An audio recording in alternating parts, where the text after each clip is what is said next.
Luc, chapitre 6.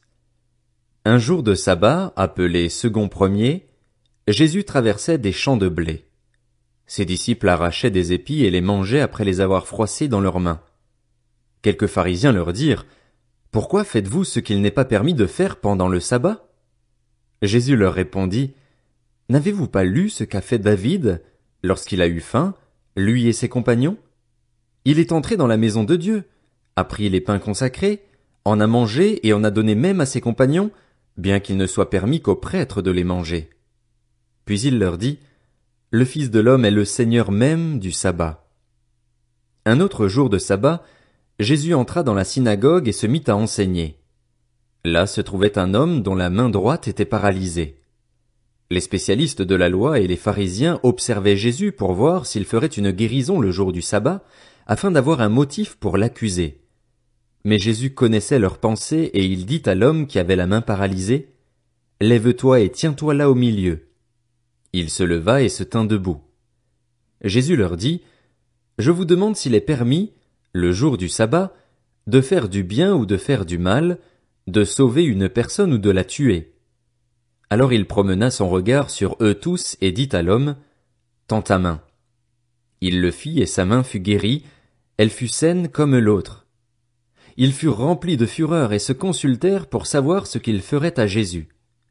À cette époque-là, Jésus se retira sur la montagne pour prier. Il passa toute la nuit à prier Dieu.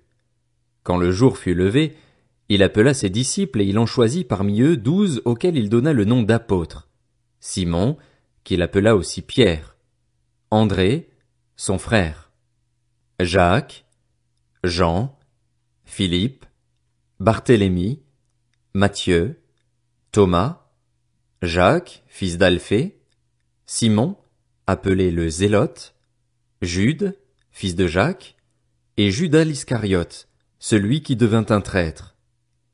Il descendit avec eux et s'arrêta sur un plateau où se trouvait une foule de ses disciples et une multitude de personnes de toute la Judée, de Jérusalem et du littoral de Tyr et de Sidon. Ils étaient venus pour l'entendre et pour être guéris de leur maladie.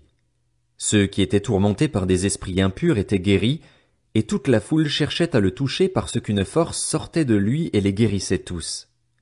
Alors Jésus leva les yeux sur ses disciples et dit: Heureux vous qui êtes pauvres, car le royaume de Dieu est à vous.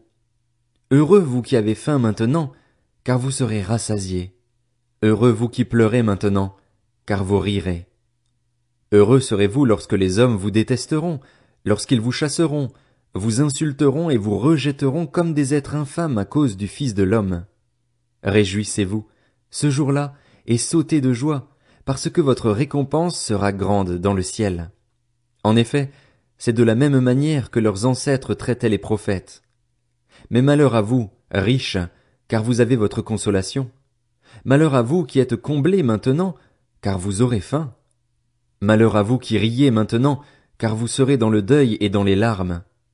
Malheur lorsque tous les hommes diront du bien de vous, car c'est de la même manière que leurs ancêtres traitaient les prétendus prophètes. Mais je vous dis, à vous qui m'écoutez, aimez vos ennemis, faites du bien à ceux qui vous détestent, bénissez ceux qui vous maudissent, priez pour ceux qui vous maltraitent. Si quelqu'un te frappe sur une joue, présente-lui aussi l'autre. Si quelqu'un prend ton manteau, ne l'empêche pas de prendre encore ta chemise. Donne à toute personne qui t'adresse une demande et ne réclame pas ton bien à celui qui s'en empare.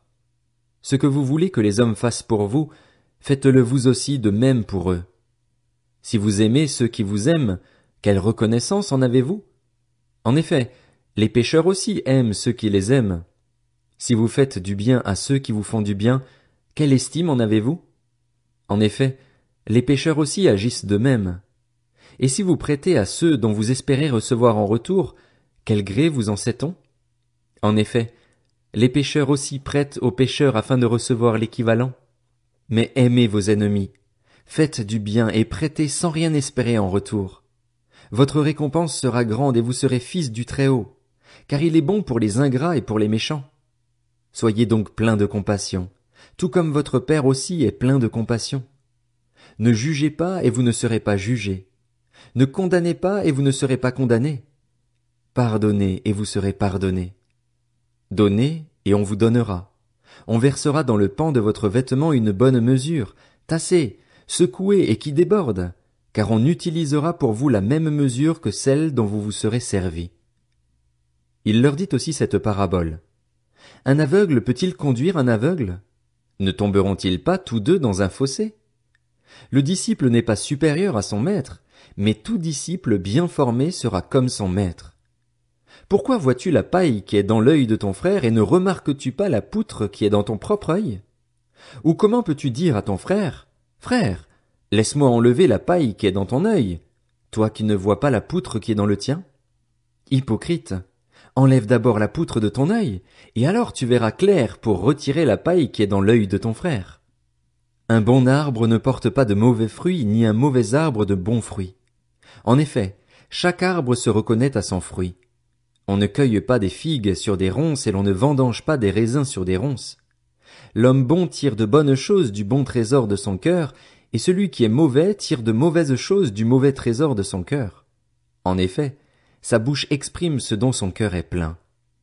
Pourquoi m'appelez-vous Seigneur, Seigneur, et ne faites-vous pas ce que je dis? Je vais vous montrer à qui ressemble tout homme qui vient à moi, entend mes paroles et les met en pratique. Il ressemble à un homme qui, pour construire une maison, a creusé profondément et a posé les fondations sur le rocher. Une inondation est venue. Le torrent s'est jeté contre cette maison sans pouvoir l'ébranler, parce qu'elle était fondée sur le rocher. Mais celui qui entend et ne met pas en pratique est semblable à un homme qui a construit une maison sur la terre, sans fondation. Le torrent s'est jeté contre elle et aussitôt elle s'est écroulée. La ruine de cette maison a été grande.